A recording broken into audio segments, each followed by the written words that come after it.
اعوذ باللہ من الشیطان الرجیم بسم اللہ الرحمن الرحیم سبحانک لا علم لنا الا ما علمتنا انک انت العلیم الحکیم رب اشرح لی صدری ویسر لی امری واحلل عقدۃ من لسانی یفقہوا قولی رب زدنی علما۔ صدق اللہ العظیم۔ ایمان کہتے ہیں غیب کی باتوں کی تصدیق کرنا۔ ایمان کہتے ہیں غیب کی باتوں کی تصدیق کرنا، مشاہدے کی تکذیب کرنا، چاہے سمجھ میں آئے کہ نہ آئے۔ اللہ کے نبی نے جو فرما دیا وہ حق ہے، سچ ہے، اس کی تصدیق کرنا۔ ایمان کہتے ہیں غیب کی باتوں کی تصدیق کرنا کہ اللہ کے نبی نے جو فرما دیا وہ حق ہے، سچ ہے، میری آنکھوں دیکھا جھوٹ ہے، اللہ کے نبی نے جو فرما دیا وہ سچ ہے۔ ٹھیک ہے نا۔ مثال کے طور پر ایک بندے کے پاس 100 روپے ہیں، اس نے 10 روپے صدقہ کیے، اللہ کے نبی نے فرمایا کہ صدقے سے مال بڑھتا ہے، اور میں کہوں مال گھٹ گیا؟ نہیں، اس طرح نہیں۔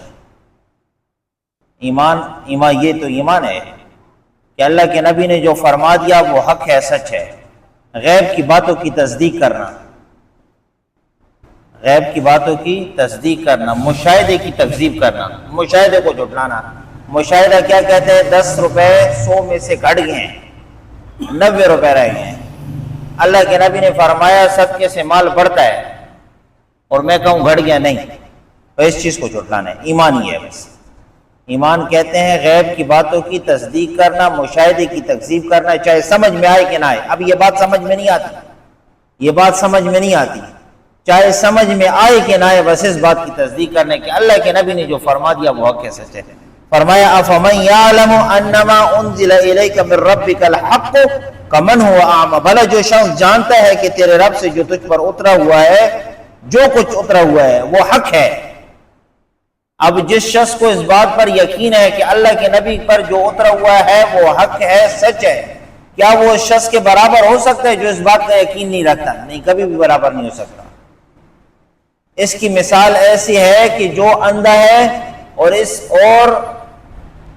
وہ کبھی بھی اس شخص کے برابر نہیں ہو سکتا کہ جس کو اللہ نے نظر دی ہوئی ہے۔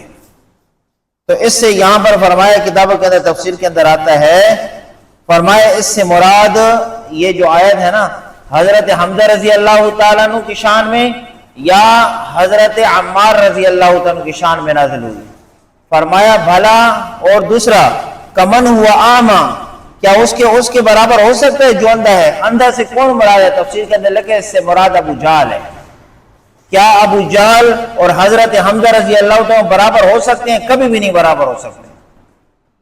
ہاں، کہ حضرت حمزہ رضی اللہ تعالیٰ عنہ اللہ پر ایمان لانے والا اور اللہ کے نبی پر ایمان لانے والا، اور ابو جہل جو تھا ان کو جھٹلانے والا تھا، نافرمان تھا ابو جہل۔ تو ابو جہل اور حضرت حمزہ رضی اللہ عنہ کبھی بھی برابر نہیں ہو سکتے۔ فرمایا اسی لیے یہاں پر، تو اسی لیے شروع میں ایمان کا ذکر کر دیا۔ ایمان کہتے ہیں غیب کی باتوں کی تصدیق کرنا، مشاہدے کی تکذیب کرنا، چاہے سمجھ میں آئے کہ نہ آئے۔ فرمایا انما یتذکر اولو الالباب، یہ نصیحت ہے سمجھنے والوں کے لیے، عقل والوں کے لیے نصیحت ہے۔ ہاں، سمجھتے تو عقل والے ہی ہیں۔ اب جس کو اللہ رب العزت نے سمجھ بوجھ دی ہے اس کو یہ بات سمجھ میں آ جاتی ہے، اور جس کو اللہ نے سمجھ بوجھ نہ دی ہو اس کو یہ بات کبھی بھی سمجھ میں نہیں آئے گی، کبھی بھی اس کو یہ بات سمجھ میں نہیں آئے گی۔ اسے فرمایا الذین یوفون، اب وہ لوگ جو عقل والے ہیں وہ کون ہیں؟ اس کی تفسیر ذکر کی کہ عقل والے کون ہیں؟ الذین یوفون بعہد اللہ، کہ جو اللہ کے ساتھ جو عہد کیا ہے، وعدہ کیا ہے، اس کو پورا کرتے ہیں۔ اب کون سا وعدہ اللہ کے ساتھ کیا ہے؟ ساری روحوں نے اللہ کے ساتھ وعدہ کیا عالم ارواح کے اندر، جب اللہ رب العزت نے سب سے کیا فرمایا؟ الست بربکم، کیا میں تمہارا رب نہیں ہوں؟ سب نے کہا قالوا بلا، اے اللہ تو ہمارا رب ہے۔ اللہ کے ساتھ وہاں پر عہد کیا، وعدہ کیا، یہاں پر آ کر اس وعدے کو بھول گئے۔ اب جو وعدے کو یاد کرنے والے تھے، یاد رکھنے والے تھے، اللہ کی فرما برداری کرنے والے تھے، وہ عقل والے ہیں۔ الذین یوفون بعہد اللہ ولا ینقضون المیثاق، اور اس عہد کو نہیں توڑتے جو اللہ کے ساتھ وعدہ کیا ہے عالم ارواح کے اندر، اس وعدے کو نہیں توڑتے، وہ عقل والے ہیں۔ پھر فرمایا کہ عقل والے کون ہیں؟ وہ لوگ ہیں والذین یصلون ما امر اللہ بہ ان یوصل، وہ لوگ ہیں جو ملاتے ہیں جس کے ملانے کو اللہ نے فرمایا، یعنی رشتہ داروں کے ساتھ تعلقات جوڑنے والے۔ آپ صلی اللہ علیہ وسلم فرمایا تمہیں اولین و آخرین کے اخلاق نہ بتاؤں؟ حضرت علی رضی اللہ عنہ کو فرمایا اے علی تمہیں اولین و آخرین کے اخلاق نہ بتاؤں؟ صل من قطعک، جو تجھ سے توڑے تو اس کے ساتھ جوڑ، واعف عمن ظلمک، جو تجھ پر ظلم کرے تو اس کو معاف کر، اور جو تجھے اپنی عطا سے محروم کرے اس کو عطا کر۔ یہ آپ صلی اللہ علیہ وسلم نے اولین و آخرین کے اخلاق بتائے۔ فرمایا آپ صلی اللہ علیہ وسلم نے جو چاہتا ہے کہ اس کے رزق میں برکت ہو، اس کی عمر دراز ہو، اس کو چاہیے رشتہ داروں کے ساتھ تعلقات کو جوڑے۔ جو چاہتا ہے اس کے رزق میں برکت ہو اور اس کی عمر دراز ہو، فرمایا اس کو چاہیے رشتہ داروں کے ساتھ تعلقات کو جوڑے۔ آج رزق کے اندر برکت نہیں ہے، رزق کے اندر برکت نہیں ہے، رشتہ داروں کے ساتھ تعلقات ٹوٹے ہوئے ہیں۔ فرمایا جو چاہتا ہے کہ اس کے رزق میں برکت ہو، اس کو چاہیے کہ اپنے رشتہ داروں کے ساتھ تعلقات کو جوڑے۔ اس لیے ایک روایت کے اندر فرمایا آپ صلی اللہ علیہ وسلم نے نصیحت کی، نصیحت بھی وصیت بھی، جو تجھ سے توڑے تو اس کے ساتھ جوڑ، جو تجھ سے توڑے تو اس کے ساتھ جوڑ۔ وہ نہیں کرتا تو اس کے ساتھ سلام دعا کر، تو اس کے ساتھ اپنی طرح سے، تاکہ اللہ کے سامنے تو صاف ہو، تاکہ اللہ کے سامنے تو صاف ہو۔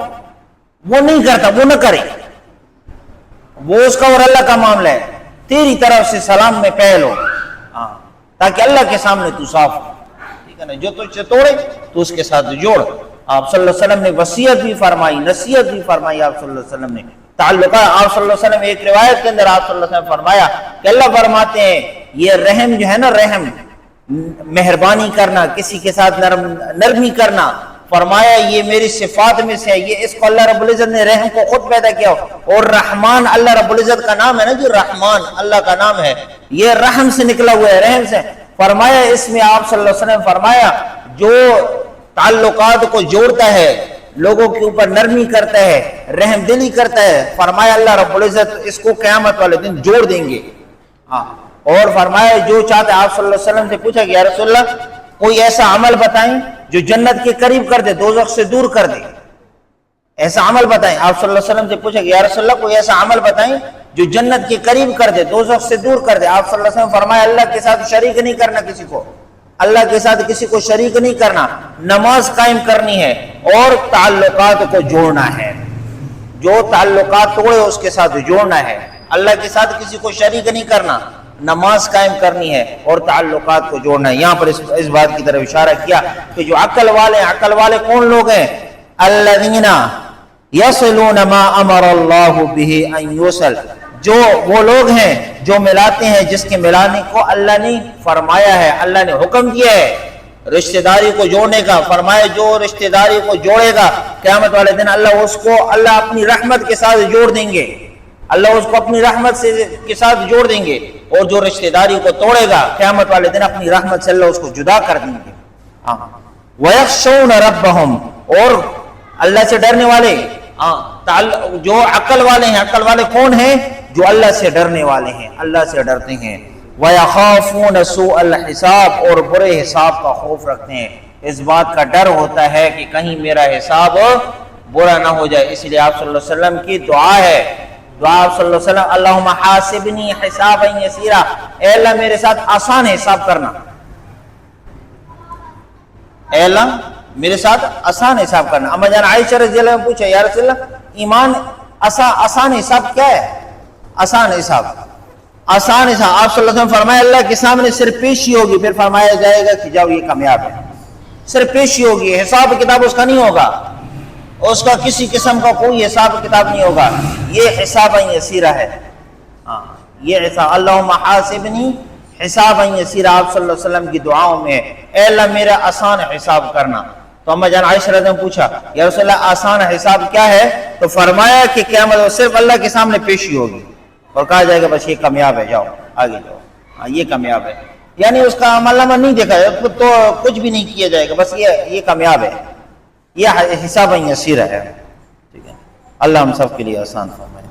افمن یعلم انما انزل الیک من ربک الحق کمن هو اعمی، بھلا جو شخص جانتا ہے کہ تیرے رب سے تجھ پر جو کچھ اترا ہے حق ہے، اس کے برابر ہو سکتا ہے جو اندھا ہے۔ انما یتذکر اولو الالباب، سمجھتے تو عقل والے ہی ہیں۔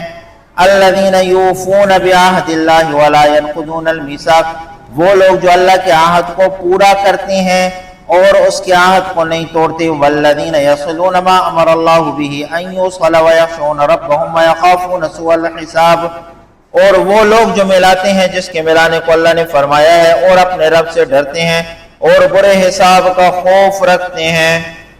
اللہم صلی اللہ علیہ وسلم